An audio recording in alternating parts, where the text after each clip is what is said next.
Caps for sale. Once there was a peddler who sold caps. But he was not like an ordinary peddler carrying his wares on his back. He carried them on top of his head. First, he had on his own checkered cap, then a bunch of gray caps, then a bunch of brown caps, then a bunch of blue caps, and on the very top, a bunch of red caps. He walked up and down the streets, holding himself very straight so as not to upset his caps. As he went along, he called, "Caps! Caps for sale! 50 cents a cap!" One morning, he couldn't sell any caps. He walked up the street, and he walked down the street. "Caps! Caps for sale! 50 cents a cap!" But nobody wanted any caps that morning. Nobody wanted even a red cap. He began to feel hungry, but he had no money for lunch. "I think I'll go for a walk in the country," said he. And he walked out of town, slowly, slowly, so as not to upset his caps. He walked for a long time until he came to a great big tree. "That's a nice place for a rest," thought he, and he sat down very slowly under the tree and leaned back little by little against the tree trunk so as not to disturb the caps on his head. Then he put up his hand to feel if they were straight. First, his own checkered cap, then the gray caps, then the brown caps, then the blue caps, then the red caps on the very top. They were all there. So he went to sleep. He slept for a long time.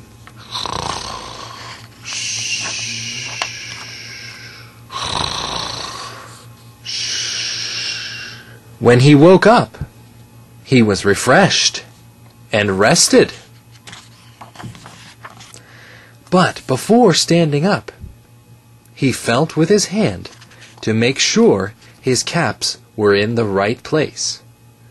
All he felt was his own checkered cap. He looked to the right of him.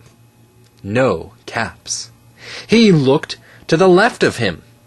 No caps. He looked in back of him. No caps. He looked behind the tree. No caps. Then he looked up into the tree, and what do you think he saw? On every branch sat a monkey. On every monkey was a gray, or a brown, or a blue, or a red cap. The peddler looked at the monkeys. The monkeys looked at the peddler. He didn't know what to do. Finally, he spoke to them. "You monkeys, you," he said, shaking a finger at them. "You give me back my caps." But the monkeys only shook their fingers back at him and said, "Tss, tss, tss." This made the peddler angry. So he shook both hands at them and said, "You monkeys, you! You give me back my caps!" But the monkeys only shook both their hands back at him and said, "Tss, tss, tss." Now he felt quite angry. He stamped his foot and he said, "You monkeys, you! You better give me back my caps!"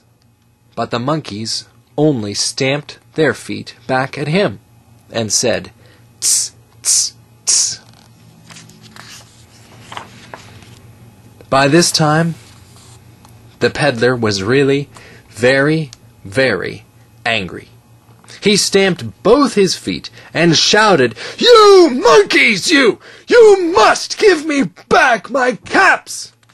But the monkeys only stamped both their feet back at him and said, "Tss, tss, tss." At last he became so angry that he pulled off his own cap, threw it on the ground, and began to walk away. But then each monkey pulled off his cap. And all the gray caps, and all the brown caps, and all the blue caps, and all the red caps came flying down out of the tree. So, the peddler picked up his caps and put them back on his head. First his own checkered cap, then the gray caps, then the brown caps, then the blue caps, and then the red caps on the very top. And slowly, slowly, he walked back to town, calling, "Caps! Caps for sale! 50 cents a cap!" The end.